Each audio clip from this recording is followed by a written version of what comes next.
Sabi ko sa inyo, bida-bida, 'di ba? Mga ka-GP Natics, sa sobrang bida-bida niya, from surprise witness to ghost witness. Bakit? Ngayon, etong si Gudeza mga kababayan ay nagtatago na po. Kasi ayon dito sa aking nakuhang balita, sabi ni Senator Lacson, mga kababayan, on Marcoleta's role in Orly Gutesa testifying as a witness, wala na si Gutesa sa registered address niya sa affidavit. Ipapadala namin ang subpoena for Gutesa through Senator Marcoleta and Mike Defensor. Naku mga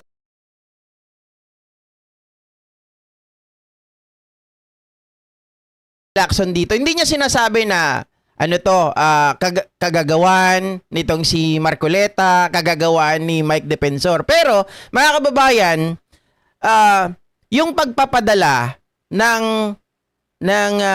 subpoena through Marcoleta and Mike Defensor, mga kababayan, lumalabas dito na sinasabi ni Lacson, kayo ang nagdala niyan, kayo ang nagdala niyan, kakilala nyo yan, malamang sa malamang, alam nyo,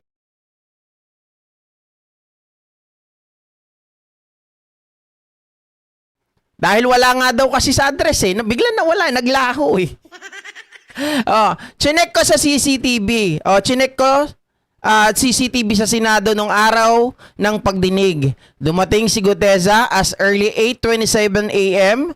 Dumiretso sa opisina ni Senator Marcoleta. Paglabas niya, sinamahan siya nung staff ni Senator Marcoleta doon sa gallery. Pinababa at tinawag siya 10:27 a.m. galing sa gallery. Ganon kalawak yung pakikipag-ugnayan ni Sergeant Gutesa kay Senator Marcoleta kasi maaga siya. Dumating, pumasok sa opisina ni Senator Marcoleta. He stayed there for around 30 minutes pagkatapos lumabas. Marcoleta should own up to Orly Gutesa's false notarized affidavit. Mga kababayan. And ang tagal ng 30 minutes Ano kaya ang pinag-usapan ni Marcoleta at Gutesa from 8:27 to 9 a.m.? Palagay ko, mga kababayan, tinuturuan ng script. Sabi ni Rayan, hindi ba pwedeng si Defensor ang dikdikin nila kasi sa kanya naman yun galing? Eto na nga mga kababayan, hindi kasi pwedeng tawag dito, mapunta ka agad kay Defensor. Although, alam naman natin na si Defensor mga kababayan ang handler nito. Kaya lang, si Lacson, due process pa rin. Si Marcoleta, papunta yan kay Mike Defensor. Kaya nga po, ina-address yung subpoena ni Gutesa, mga kababayan, through Marcoleta and through Mike Defensor. So, ipalagay ko, ipapatawag din yan. Mag-antay lang kayo by November 14, ang alam ko na magkakaroon ulit ng Senate Blue Ribbon hearing netong si Panfilo Lacson. At talagang mga kababayan, ito po ay tatalakayin nila. Dahil hindi ito pwedeng palagpasin. Dahil nga panloloko po ang ginawa nitong ni Gutesa. Mga kababayan, biruin mo ang ginawa niya, nagsalaysay. Binabanggit yung pangalan nitong si Romualdez at ni Saldico. Yung 48 tawag dito, yung pera na sinasabi niya na nakalagay sa maleta. 'Di ba? 48 million daw ang isang maleta na nakalagay, mga ka-GP Natics. Doon pa lang magtataka na kayo tapos yung tawag niya sa pera is basura. Nagkandalito-lito siya doon. Alam natin, mga ka-GP Natics, siguro, dahil sa kamamadali nila na ilabas itong si Gutesa noon, hindi nila masyadong ito na practice. Kulang sa ensayo. Sa mga nalilito, hinggil po dun sa sinasabi ni Marcoleta, mga kababayan, na hindi daw mahalaga yung notaryo. Kahit yun daw ay wala doon or nandyan, dahil nga daw ito ay nag-under oath naman, mga kababayan sa Senado, oo, nandun na tayo. Okay? Kasi yung mahalaga yung nilalaman. Mga kababayan, pero sabi ko nga sa inyo, pag alam mo na yung hawak mong dokumento ay palsipikado, gawa-gawa lang, it affects, mga kababayan, yung ginagawang investigasyon. At mawawalan yun ng saysay. Kasi yung credibility wala na eh. 'Di ba? Sabi nga nila, falsus in unos, falsus in omnibus. Ibig sabihin, mga kababayan, kapag mali ka na sa una, okay? Mali na lahat yan. O, dun yun pumapasok. Kasuhan na silang dalawa ni Gutesa at Marcoleta. Ito nga po, mga kababayan. Siyempre, Joblat, hindi naman pwedeng kasuhan kaagad yan si Marcoleta, maging si tawag dito si Dipensor.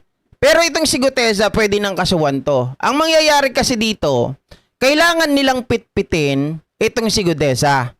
Pag napitpit nila ito at nagsalita that he was coach or he was coached by Dipensor and Marcoleta, mga kababayan, siguro that should be the time na pwede na silang kasuhan kasi sila yung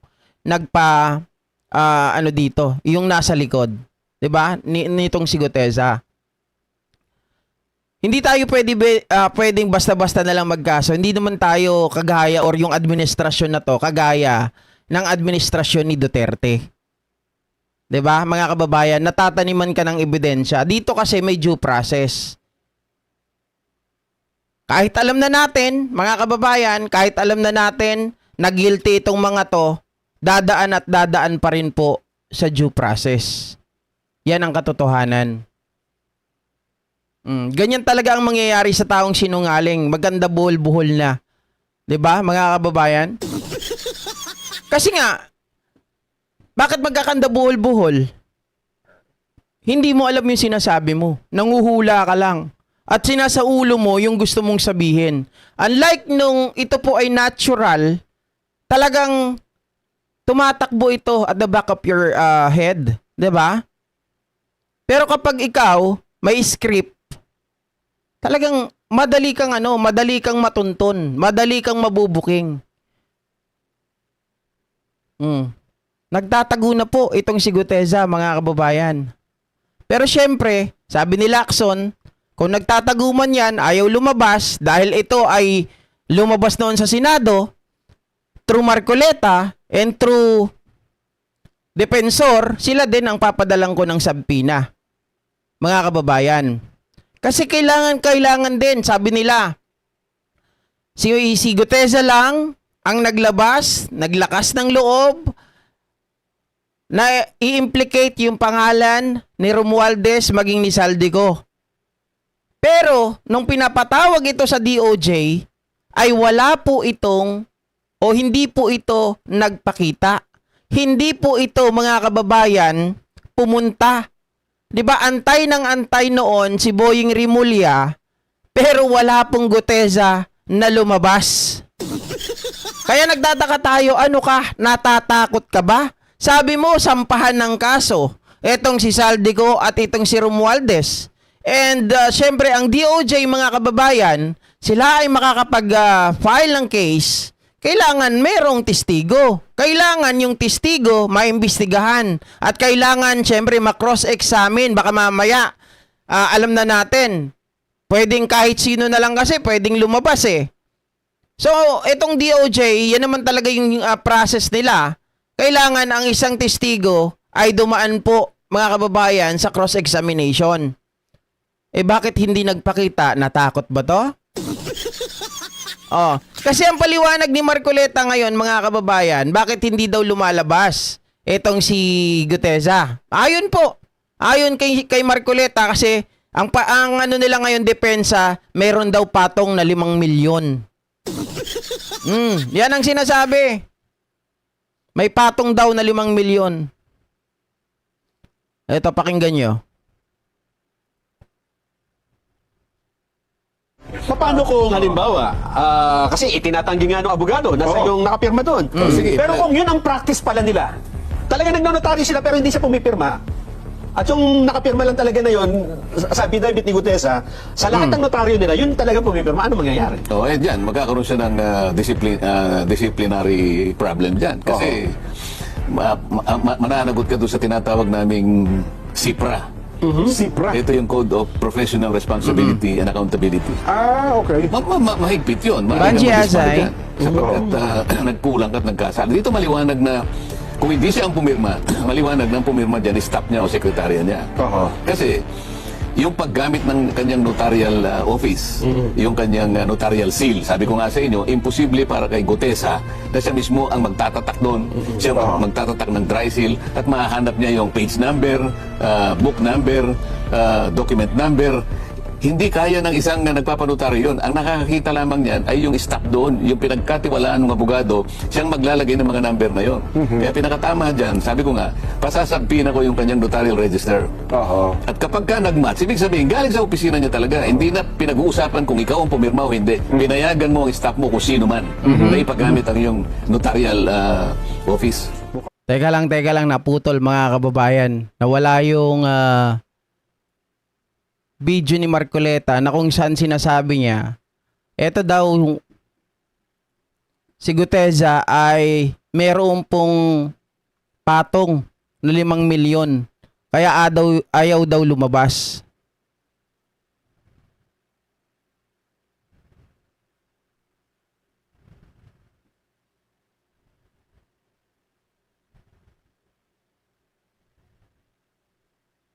Nawala pa ata.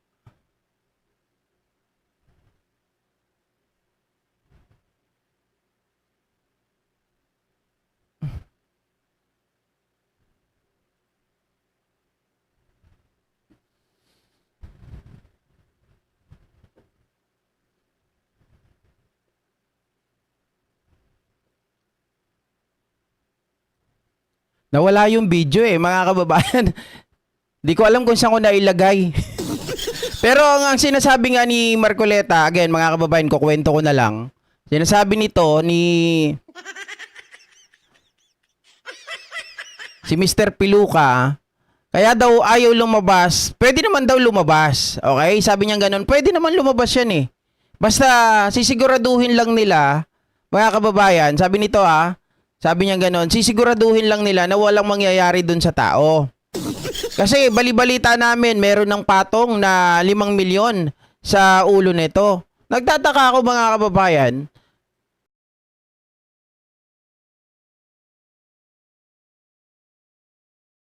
nilang i-report, ayaw nilang ilabas. Ayaw man lang nila na pumunta sa kinauukulan. Kasi pag alam natin na may death threat, mga ka-GP Natics, ang unang-una nating iisipin ay tayo ay magpa-blatter. 'Di ba? Mangailangan tayo ng tinatawag po natin na proteksyon.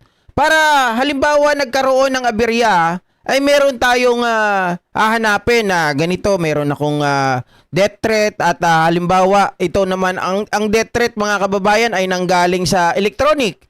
'Di ba? Pwedeng paimbestigahan 'yan at mahagilap ng DICT. O kaya naman ng DOJ, ng NBI, kung kanino nang galing yung death threat na yon. Pero mga kababayan, itong si Marcoleta, hanggang ganun lang. May death threat kasi kaya ayaw lumabas. So yung sinasabi kanina na nagtatago ito, mga kababayan, tama yung sinabi ni Lacson na padadaanin natin yung subpoena kay Marcoleta at kay Mike Defensor. Kasi nga, base sa sinabi niya, nalalabas naman yung tao. Kaya lang hindi lumalabas yung tao sapagkat wala namang pagdinig. 'Di ba? Sabi mga kababayan, sabi nung kasama niya, hindi ko alam pangalan nun Sabi nung kasama niya, ang alam ko kasi, kaya hindi lumalabas yung tao kasi wala namang pagdinig, hindi naman siya pinapatawag. Sabi pa sa kanya, kung papatawag ba si Gutesa, ay lalabas siya? Oo, lalabas siya. Kaya lang, sisiguraduhin nila yung proteksyon ng tao na walang mangyari kasi ang balibalita ko may 5 milyon na nakapatong sa ulo. Kala ko ba kayang-kaya niya na ipagtanggol yung sarili niya? Kala ko may baril siya mga kababayan at hindi niya na kailangan ng babantay sa kanya. May ipis na naligaw ba? Abogada mag-death threat, bobo ba ang abogado? Gosh, tulo naman niya. Remember, Lustay was supposed to be jogging in the Congress when Zuleika was in contempt but was thwarted. Naku po, kalokohan yung pating na yan. Kung totoo yan, madali nang masusukol yan. Baka kahit kapatid, pinsan, kumpare o kahit tatay niya, isusuplong niya. Teka lang hanapin ko lang ng konti yung ano.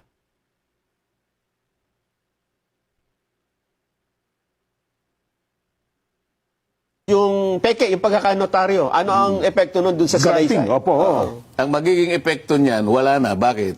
Kasi subsequent to that event, si Gutesa humarap sa komite. Humarap sa Blue Ribbon Committee at siya'y pinasumpa. Okay. At doon ay binasa niya yung kanyang sworn statement. Okay. At pagkabasa niya, pinagtatanong siya. Sa mga tweed, kahit na walang notaryo yon, Okay.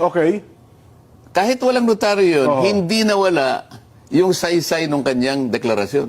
Mismo mo doon. O sige, sabihin na natin na maring Mismo mo doon. O sige, sabihin na natin na maring hindi niya pirma, no? Granting na hindi niya pirma.